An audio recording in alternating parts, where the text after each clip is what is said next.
Hello students, আমি তোমাদের প্রিয় নীতিশ স্যার জ্ঞানজ্যোতি কোচিং সেন্টারের পক্ষ থেকে তোমাদের প্রত্যেককে জানাই আরো একবার স্বাগত। তো স্টুডেন্টস, আজকে আমি তোমাদের সঙ্গে আলোচনা করব তোমাদের অতি গুরুত্বপূর্ণ সাজেশনস, যেটা হচ্ছে জিই বেঙ্গলি। তোমাদের ম্যাক্সিমাম স্টুডেন্টের নর্থ বেঙ্গল ইউনিভার্সিটি আন্ডারে যারা পড়াশোনা করছো, 6 সেমিস্টার প্রোগ্রাম কোর্স এবং 4th সেমিস্টার অনার্স কোর্স, তাদের জন্য কিন্তু আজকের এই সাজেশনটি।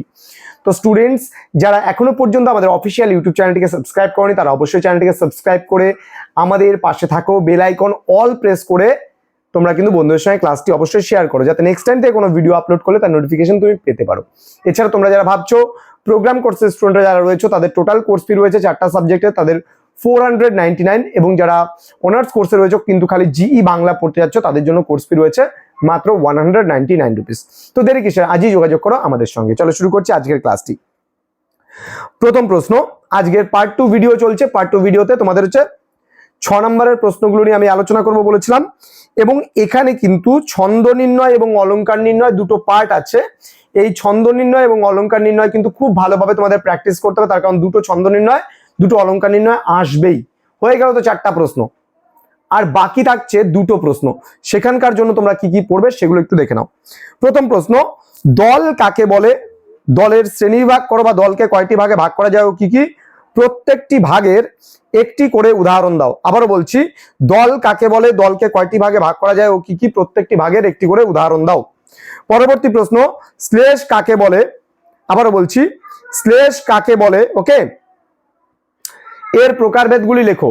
শ্লেষ কাকে বলে, এর প্রকারভেদগুলি লেখো।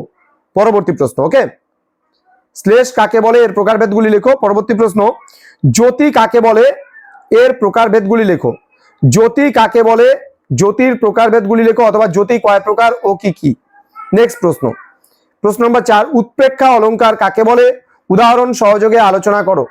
আবারও বলছি, উৎপ্রেক্ষা অলংকার কাকে বলে? উদাহরণ সহযোগে আলোচনা করো। পরবর্তী প্রশ্ন, বক্রোক্তি অলংকার কাকে বলে? উদাহরণ সহযোগে আলোচনা করো। বক্রোক্তি অলংকার কাকে বলে? উদাহরণ সহযোগে আলোচনা করো। পরবর্তী প্রশ্ন, অমিত্রাক্ষর ছন্দ কাকে বলে? এই ছন্দের বৈশিষ্ট্যগুলি আলোচনা করো। আবারও বলছি, অমিত্রাক্ষর ছন্দ কাকে বলে? এই ছন্দের বৈশিষ্ট্যগুলি আলোচনা করো। পরবর্তী প্রশ্ন, গ্রাম্য সাহিত্য প্রবন্ধের সূচনায় যে প্রকৃতির চিত্র ফুটে উঠেছে তা নিজের ভাষায় লেখো। আবারও বলছি, গ্রাম্য সাহিত্য প্রবন্ধের সূচনায় যে প্রকৃতির চিত্র ফুটে উঠেছে তা নিজের ভাষায় লেখো। ওকে।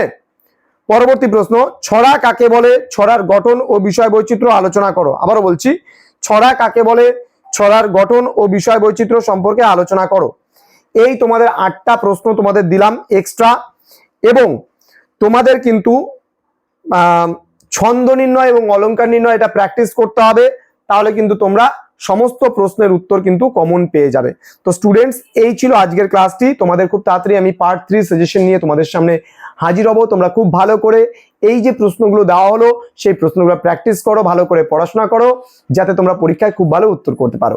দেখা হচ্ছে খুব তাড়াতাড়ি পরবর্তী ক্লাস নিয়ে। তোমরা প্রত্যেকে ভালো থেকো, সুস্থ থেকো। Thank you so much. Thanks for watching. After all, thank you.